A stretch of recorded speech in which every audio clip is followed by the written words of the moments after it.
What is up, guys? This is Jake from the Sanctum squad, and this is going to be like the first video in a new series. I think we're going to call it the Sanctum Squire. It is going to be Jack and his JAKWINGS. So today is going to be the first time we're going to just report everything that goes, like that happens in the tournament, and then we're going to talk at the end about like how Jack thinks that he could potentially improve, or something like just how he's felt about the tournament, and like if he feels like his deck needs any improving, if you've learned anything in particular about any new decks as well. Okay, Jack, give me your breakdown for round one of this tournament. Round one was an incredibly quick round, but not in the way I hoped. Unfortunately for me, I came across Nathan from the Sanctum squad, who was running a branded Despia deck. A very strong and competitive deck.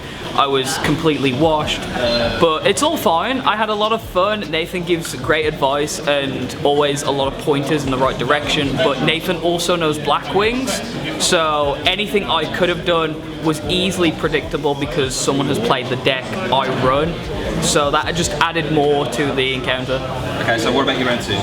Round two, I played a bit of a less competitive deck, so I managed to get the win on this one. I won in the first two rounds. JAKWINGS just completely swarmed the field, get the synchros out, even got to play in the traps of like Blackbird Close to get the free Blackwing Dragon.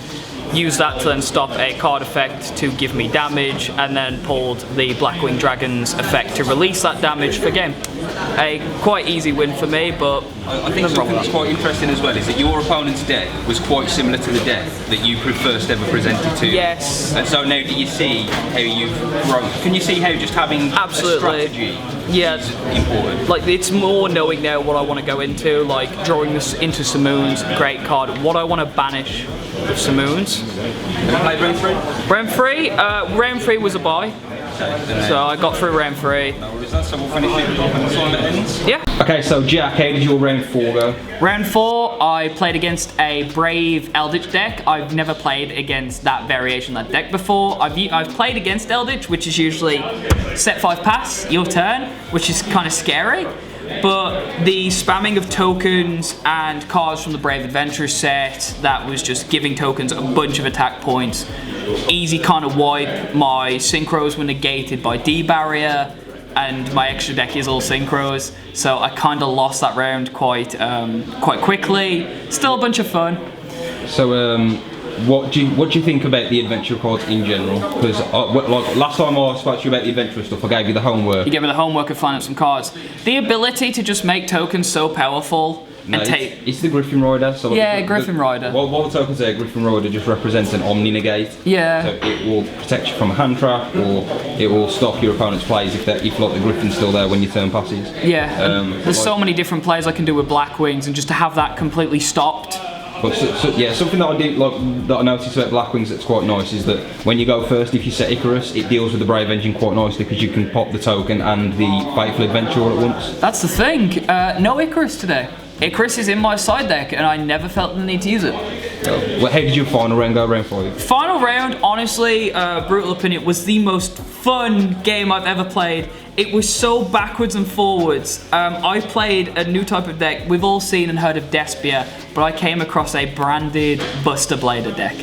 Amazing, so fun, never seen it before. It does some quite wacky things. Wacky things. The best part about that was they had to try and get around full Armor Master. They had nothing that could effects. You get a token. Ousters in the grave. You all get tokens. Counters. Sorry, yes, counters. They had a Mirror Jade, banish my Chidori, so Chidori couldn't activate its effect if it was destroyed, because I had nothing in the graveyard, which could have been easily special summoned to destroy its effect. Banish Chidori, but it gained the counter because of Armor Master. Next turn, I take the counter and take the Mirror Jade for myself. Play that with full Armor Master, right? Yeah, with full Blackwing full Armor Master. Play it off exceptionally well. Basically banish the final card on the field, turn the game 1 for me. Game 2 went a little less in my favour, but an amazing comeback. What did you do with Chaos Ruler and Hot Red Dragon Archfiend? Because this is the first time I've seen them in your deck, and you summoned both. Had both.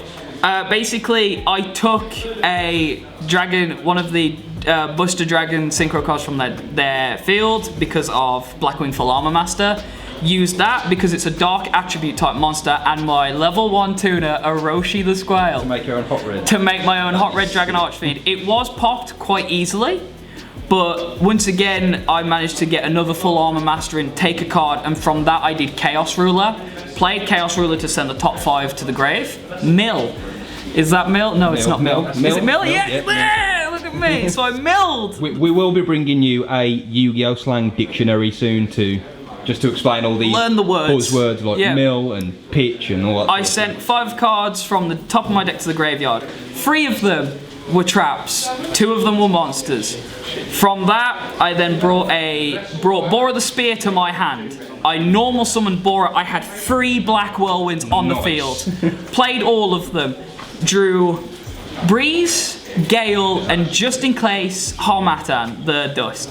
You're signed, Gale the Whirlwind on game 2. Special summon the Gale. Took the Gale and the Bora, synchro summon into my second Blackwing Chidori the Rain Sprinkling. The amount of cards in my deck, I have a 44 card deck, I had 15 cards remaining.